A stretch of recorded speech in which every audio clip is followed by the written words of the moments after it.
friends are like old memories. They always remind you of your past, and we are reminding ourselves of the past episodes from this week of Good Company for the Best of Good Company with me, Hollie Taylor. I'm Hollie Taylor, and have you noticed that the longer a person has with their dog, like so let's say they got a puppy, now the puppy's 18, they've had 18 years with that pet, that they tend to look like their pets? It reminds me of the movie 101 Dalmatians, the original, and you see all the different scenes of the owners walking with their pets, and that pet reflected that owner. And now studies are showing that dogs often develop personalities that closely resemble those of their owners. So it's a very fascinating phenomenon. Just goes to show the very strong bond between a dog specifically and their owner. It's like they mirror their owner's mood and behavior, and it actually strengthens their bond and makes that relationship very, very special, which is why that dog becomes truly a member of that family. You know, they're in it. That's a part of their pack. But it was kind of funny just thinking about not only their personalities mirror each other, but sometimes they end up looking like each other. Is this something that you have experienced? Do you know somebody whose dog is just like them? Or they look very similar, maybe matching haircuts. You just never know. Feel free to text in 905-338-1250. Okay, we're talking about giving something away and in that process, feeling joy. What is one of your stories where this has happened to you? And this is super sweet. Mary says, 49 years ago this upcoming weekend, I gave my heart away to a young man named Troy. So I'm guessing there's a wedding anniversary coming up, Mary. So in advance, happy anniversary to the two of you. That's really sweet. Giving something away. We got one here from Heather. She says that she gives away all clothes that she's outgrown or the kids have outgrown, toys. It's just something that she likes to do. Facebook Marketplace is too frustrating to deal with, so she gives it away. Yeah, I can relate to that. Sometimes there's just more joy in giving it than trying to sell stuff. So what would you add to that list? I know a lot of you give away the things that you win on our station. So thank you for your generosity. We've had people winning passes to marriage conferences that you've given to your kids, different kinds of concerts. So that's cool when you get more joy by giving than receiving.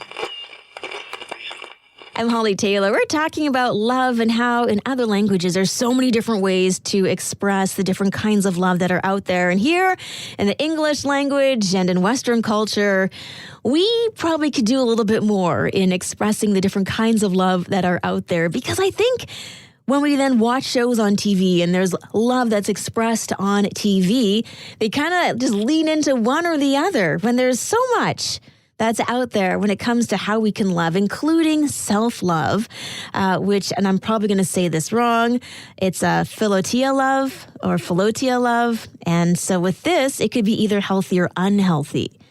And that's another side of love. Is it a healthy love or an unhealthy love? And so with this, it could be, someone who just really loves themselves. They're a little bit more narcissistic.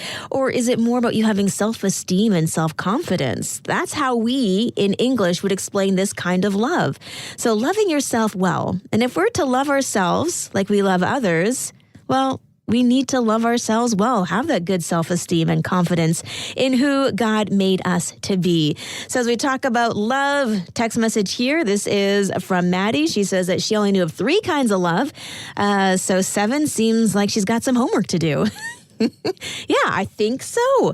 And then it's also fun to think of the relationships in your lives and think about which kind of love you love that person with. So there you go. That's your homework for today.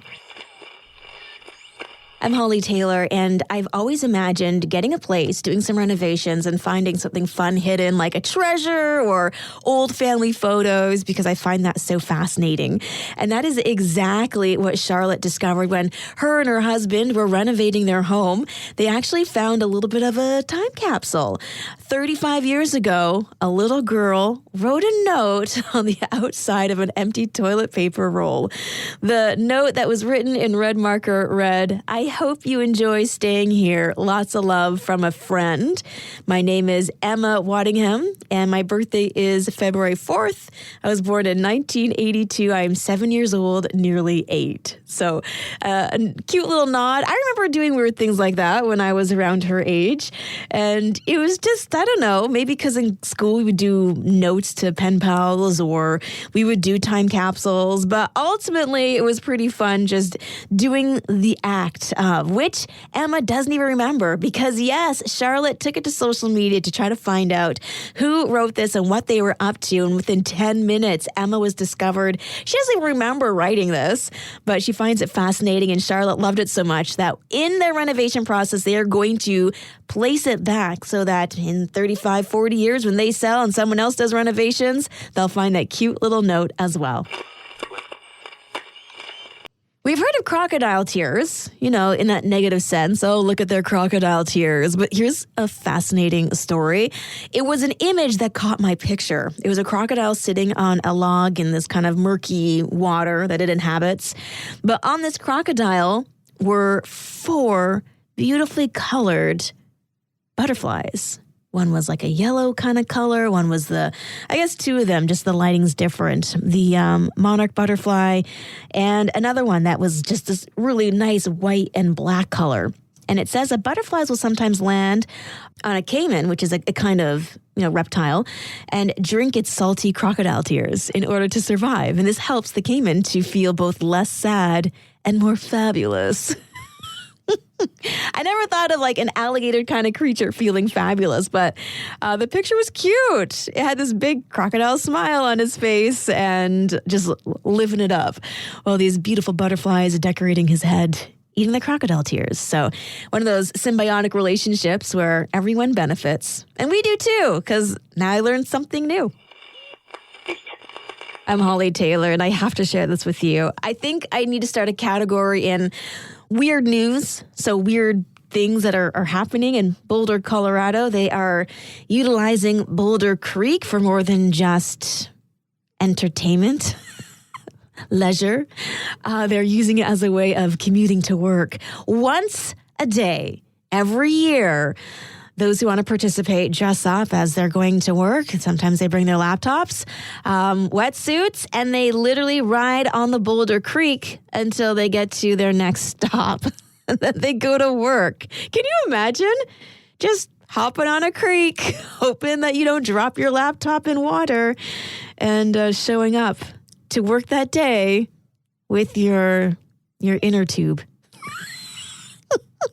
Like, where would you store it? Would you have to inflate it or deflate it, I guess? And then, how do you get back home? I have so many questions, but this story made me smile today. So just imagine a whole bunch of people dressed as if they're going to work, floating down the river in their new iconic Tube to Work day. It's been going on now for quite a few years, and this is the first time I've heard about it. And anybody want to go to Boulder? I would love to see this. Happens on a Friday, of course. I mean, you wouldn't want to come into work on a Monday, heaven forbid, after having fallen in the creek, because you could fall in. Oh, man, there's people wearing their backpacks on their chests just to make sure that they can get their laptop to work safe and sound. So there you go. Forget the canoe. These guys are on floating devices. Anyway, that's your random story for this Tuesday. Well, that's a wrap. Those are our favorite memories from this past week. Join me for more Good Company live every weekday from 4:30 till 6 p.m. here on Joy Radio. Oh, and don't forget, you can also catch up by subscribing to our Joy Radio podcast. If you'd like to join in on the conversation, text 905-338-1250. Thanks for listening. We'll see you on Monday.